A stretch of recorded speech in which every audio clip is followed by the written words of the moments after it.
Eu estava pregando, Marcelo, nos Estados Unidos da América, há uns 25 anos atrás, eu disse.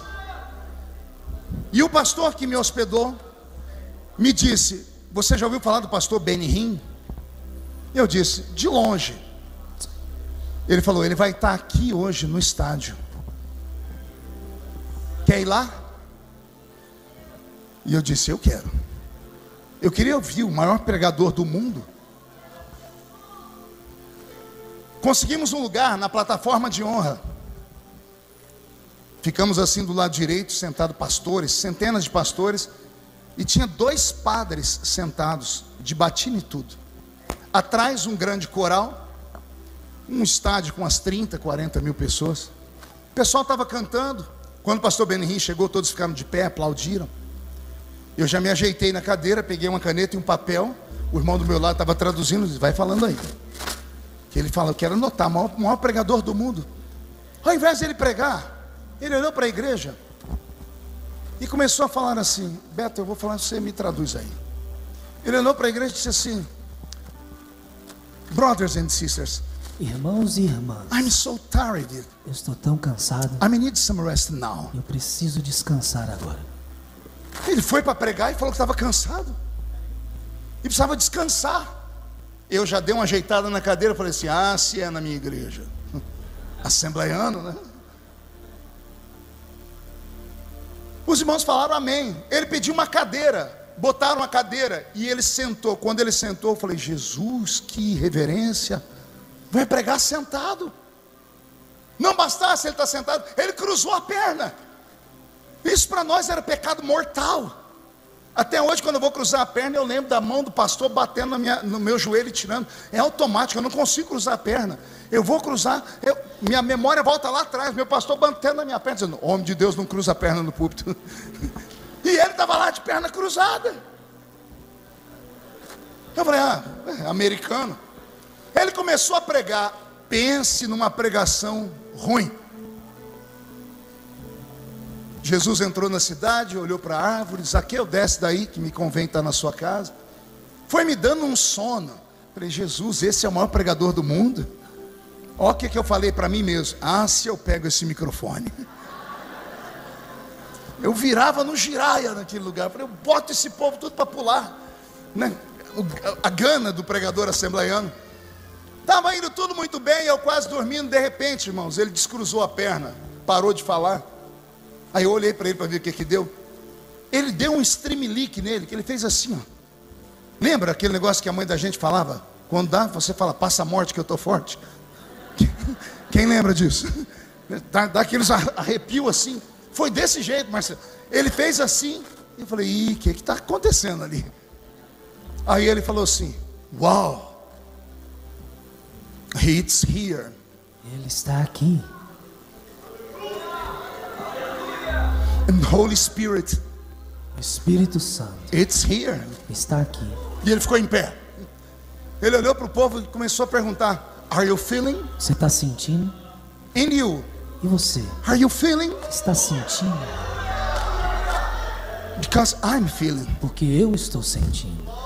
It's here. Ele está aqui. And the Holy Spirit, it's here. O Espírito Santo está aqui. E o povo ficou só olhando para ele. Ele pediu para o tecladista dele lá tocar uma música. Na época não era o Roberto. Ele ignorou todo mundo, Eudes. Ele botou uma mão aqui e a outra aqui. Abraçou o vento e começou a bailar.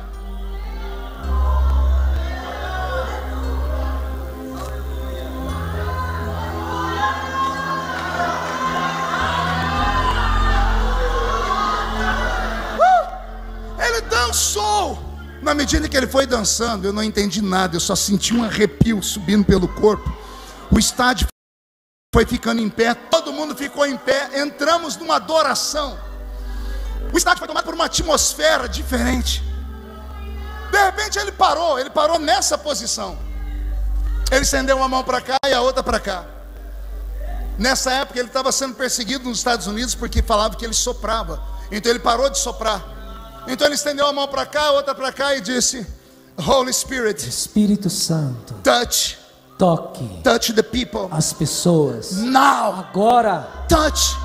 Toca. Touch. Toca. Touch the people. Toca as pessoas. Touch the people now. Agora. Irmãos, pense no Apocalipse. 40 mil pessoas caindo no chão. Efeito dominó. O estádio inteiro. O coral inteiro. Os pastores caídos no chão. Quando eu dei por mim, eu estava caído no chão também. Quando eu percebi que eu estava no chão, eu falei, meu Deus, estou endemoniado. É porque para nós assembleianos, só caía se fosse endemoniado. Eu comecei a falar, sai de mim, sai de mim. Tentei ficar em pé, minhas pernas não obedeceram. Me arrastei para a cadeira e sentei na cadeira e fiquei vendo pastores rolando em cima do púlpito, o estádio tomado numa coisa que eu nunca tinha visto na vida. Uma fila se formando lá do púlpito, Marcelo, com uma muleta levantada para cima, cadeira de roda para cima. Falei, o que é isso, meu Deus? O que está acontecendo aqui? Pastor Benihim com as duas mãos para cima, adorando a Deus. Um dos padres estava caído no chão, se arrastou e agarrou a perna dele. Quando agarrou a perna dele, ele parou, ele olhou e começou, What happened? O que está acontecendo? What O que happened? está acontecendo? E o padre disse para ele, eu estava perto, eu escutei, eu quero ser como o senhor. Eu quero isso. Pastor Benihim olhou para ele muito sério e disse, This is possible, Isto é possível. but Mas change your life. mude sua vida. Change your life. Mude sua vida. Change your life. Mude sua vida. Um padre olhou para o outro, tiraram a batina, arrancaram os terços e disseram, queremos isso. Pastor Benihim mandou botar eles em pé.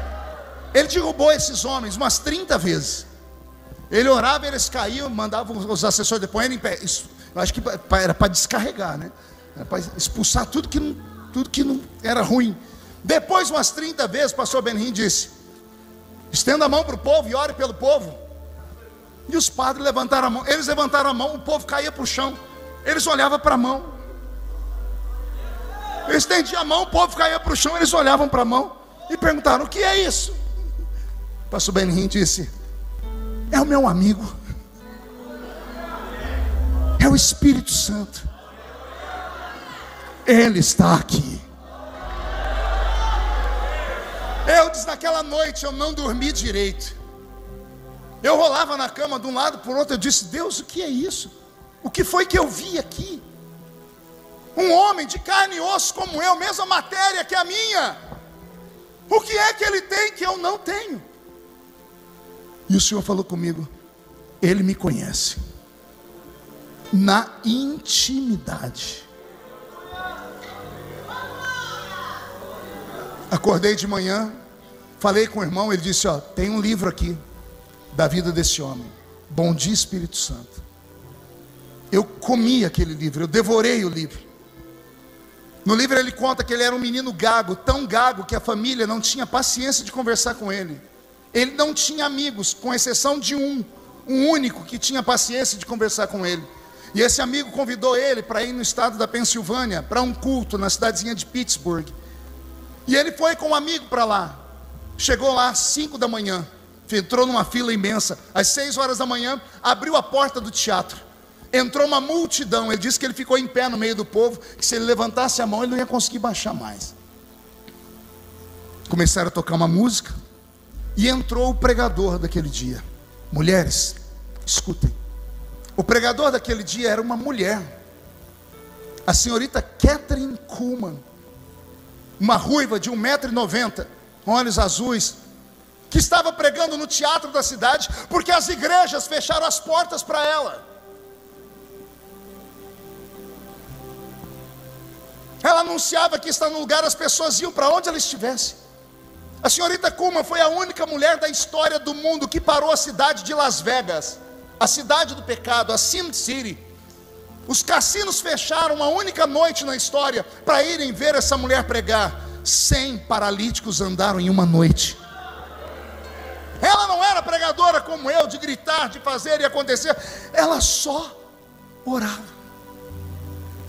Ela só levava as pessoas à reflexão de que o Espírito Santo não era uma coisa, de que ele estava ali, e as pessoas precisavam falar com ele, precisavam tocar nele, precisavam ser tocadas por ele, precisavam manter uma comunhão com ele. Ele disse que em certo momento ela parou, ela debruçou sobre o púlpito e olhou para as pessoas e disse: não machuquem o meu amigo, não entristeçam o Espírito Santo, não desprezem ele, porque ele está aqui. E ele disse que nesse momento uma energia entrou dentro daquele lugar, que o corpo dele ficou eletrizado, e ele começou a ver as pessoas serem curadas, pessoas levantando amuletas, paralíticos levantando cadeiras de roda, mudos falando, e foi uma coisa absurda. Ele voltou para casa com um amigo dele naquele dia. Ele disse que os dois não conseguiam falar um com o outro, estavam assustados, como eu fiquei no culto dele.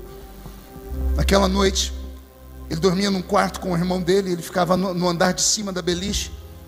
Ele disse que ele dormiu pensando em tudo que a senhorita Kuma havia falado sobre o Espírito Santo ser uma pessoa. Quando ele acordou de manhã, ele sentou na cama, antes de sair ele lembrou. Ele disse: vamos ver se funciona. E gaguejando ele disse: good morning, Holy Spirit. Bom dia, Espírito Santo. E ele pulou da cama. Ele ficou 8 horas caído no chão, não conseguia levantar. Ele falou que o quarto ficou denso, um poder, uma energia. O corpo dele era como se estivesse ligado em uma tomada de 220. Ele disse que 8 horas depois ele se levantou, conseguiu abrir a porta do quarto. A mãe dele estava passando um aspirador de pó. Ele passou perto dela, ela foi jogada para um canto. E ela olhou para ele e disse: o que é isso? E ele disse: é o meu amigo. Só que agora ele não gaguejava mais, porque Jesus curou ele na mesma hora. Ele está aqui.